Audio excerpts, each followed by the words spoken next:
comment or question comes from Nathan Ellery, and he writes, "Thanks muchly. In response to backing up the Korg T1 keyboard using SYSEX to your computer, a video I did in September 2017. Good God, these videos are getting a little bit old now.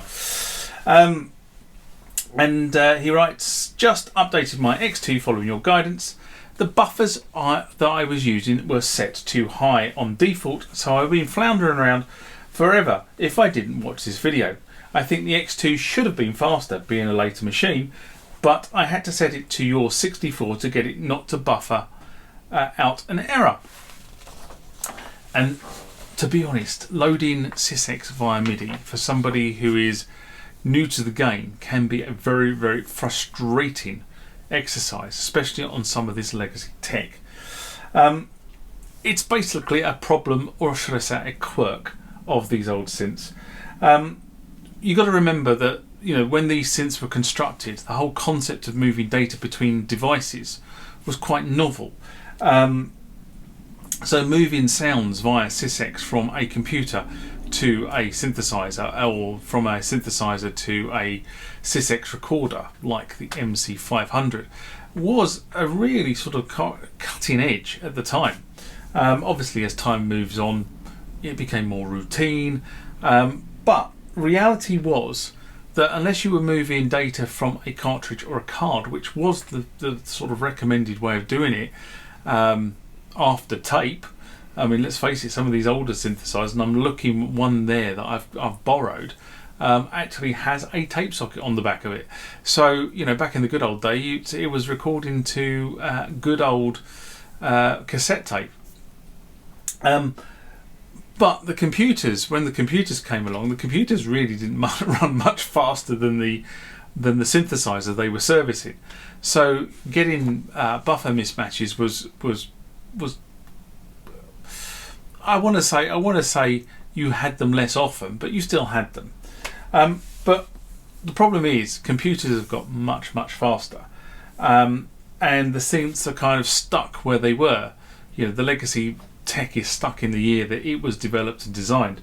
And you know, many of these synths have the same input and output processes, and quite often quite a lot of them, the same manufacturers for many iterations of synthesizer, also used the same I/O chips, so they would run at the same speed, which is why the sort of T1 backup and restore process is the same backup and restore process on the X2.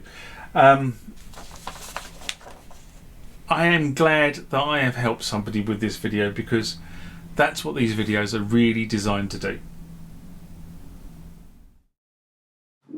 Remember, like, comment, subscribe to the channel. Go over to Instagram and follow me there. Go over to Facebook, follow me there. That's where the normal notices are. And consider becoming a Patreon.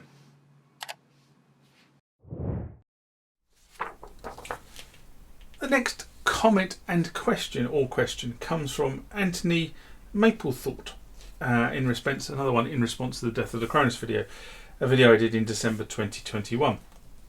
Anthony writes, direct from manufacturers is almost always more expensive. Having worked for several manufacturers that offer direct sales, this is because you have to sell the reseller significantly cheaper than to the general public.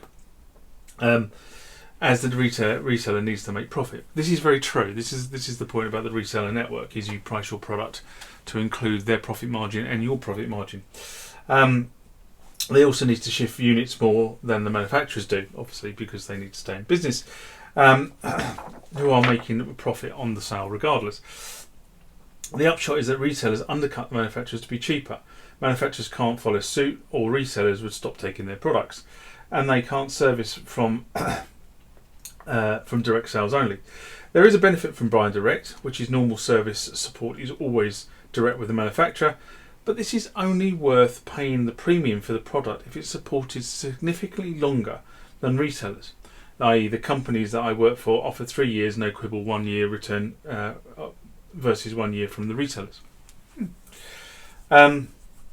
it's very interesting, and the problem I kind of see with a lot of this is that there are a bunch of online retailers that are now starting to undercut the showroom style resellers, and I think that is where the business model is kind of going a little bit wrong at the moment. And I agree that the dual sales model is always going to be an interesting dilemma, because if you get the wrong price point, it will undermine the reseller network, and those locations that you can go and buy from before you buy. And I reiterate this so many times, that buy before you buy is the most important thing. And if the reseller network is significantly more expensive than the direct sales networks, then you're going to end up with people basically going into a shop, playing the keyboard, walking out of the shop and ordering it online to get it cheaper. At which point the reseller network goes out of business, and then you can't go into a shop. So, the model needs to be really closely inspected by the manufacturers to make sure that they still have these really good retail outlets. Now, personally, I won't buy anything until I've tried it at least several sessions on the instrument. And I used to go down, and I haven't been for a while. I haven't been for a long while because of obviously the pandemic hit us, and then the day jobs just got in the way for various things. But I used to go and say on a Tuesday morning. Tuesday mornings were great times to go into a reseller, because on a Tuesday morning you'd normally sit that there was nobody in the shop.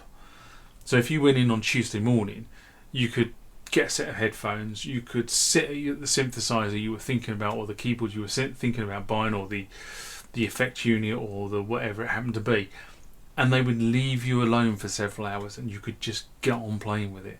And in fact, in one of the shops, they would actually come and bring you a cup of coffee. So, because they knew, well, if I turned up, I mean, they kind of remembered me. If I turned up and sat down for several hours, the likelihood was I was going to put my hand in my pocket. But we'll have to see whether other manufacturers join suit in this direct sales model. I do think it's coming. I really do think it's coming. But I do worry about, like you said there, I do worry about the service from the direct sales model. I really do. Here we go.